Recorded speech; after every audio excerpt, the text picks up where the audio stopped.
वडील अण्णासो गिड्डे खाजगी वाहनावर चालक म्हणून काम करायचे. घरची जेमतेम कोरडवाहू शेती. या कुटुंबात राकेश जन्माला आला. कष्टाने शिकला, संघर्ष केला आणि तहसीलदार झाला. गावाला त्याचे भारी कौतुक होत होते. त्याच्याकडून प्रेरणा घेत अनेक तरुण स्पर्धा परीक्षेच्या तयारीला लागले. अनेकांनी यश मिळवले. त्याचे काम लक्षवेधी होते आणि त्याचा संसारही आता बहरू लागला होता. पण नियतीला हे मान्य नव्हते. एका अपघातात आज राकेश गिड्डे यांचं निधन झालं. बीड जिल्ह्यातील केज तालुक्याचे तहसीलदार राकेश अण्णासाहेब गिड्डे यांच्या अपघाती निधनाची बातमी आज सकाळी येऊन धडकली आणि सारे सुन्न झाले. ते ज्या शाळेत शिकले त्या शहीद अभयकुमार पाटील विद्यालयासह संपूर्ण गावावर शोककळा पसरली. 31 वर्षाचा हा तरुण अधिकारी 2019ला अधिकारी झाला. दीर्घकाळ पुण्यात राहून त्यांनी अभ्यास केला. वडिलांनी कष्टाने बळ दिले. ज्या वयात मुले करिअरसाठी संघर्ष करतात त्या वयात हा पट्ट्या तालुक्याचा प्रमुख म्हणून खुर्चीवर विराजमान झाला. त्याच्या हाती जे होते ते त्याने करत शेतकऱ्यांना न्याय देण्याचा प्रयत्न केला. अडल्या नडल्या लोकांच्या कल्याणाचे निर्णय गतीने त्याने राबवले. बांधावर जाऊन काम करणारा तहसीलदार अशी मराठवाड्यात ओळख निर्माण झाली. बीडमध्ये काम करणे सोपं नसते. राकेशने ते करून दाखवले. 3 वर्षापूर्वी थाटामाटात लग्न झाले. 2 वर्षाची मुलगी आहे त्याला.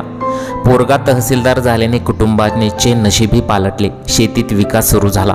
छोट्या मोठ्या व्यवसायातून प्रगती व्हायला लागली. तो दूर मराठवाड्यात असला तरी गावातील अनेक उपक्रमांना त्याचे पाठबळ असायचे. कोरोना संकटात काळाने त्याने तेथून औषधे वैद्यकीय सुविधांना मदत उभी केली होती.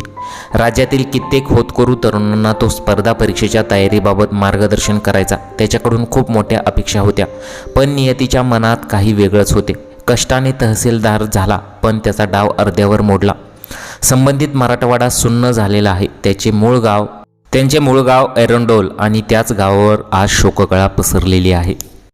गुरुवारी पहाटे लातूर आंबेजोगाई महामार्गावरील रेणापूर फाट्याजवळ असलेल्या आणि तेथे झालेल्या भीषण कार अपघातात त्यांचं निधन झालेलं आहे.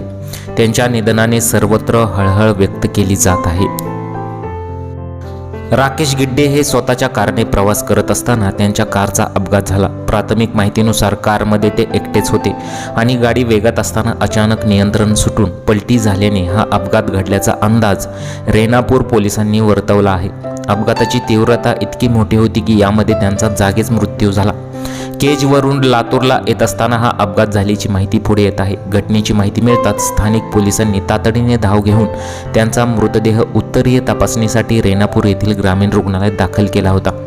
या कार्यक्षम आणि तरुण अधिकाऱ्याच्या अशा अचानक जाण्याने महसूल प्रशासनासह संपूर्ण केज तालुक्यावर मोठी शोककळा पसरलेली आहे.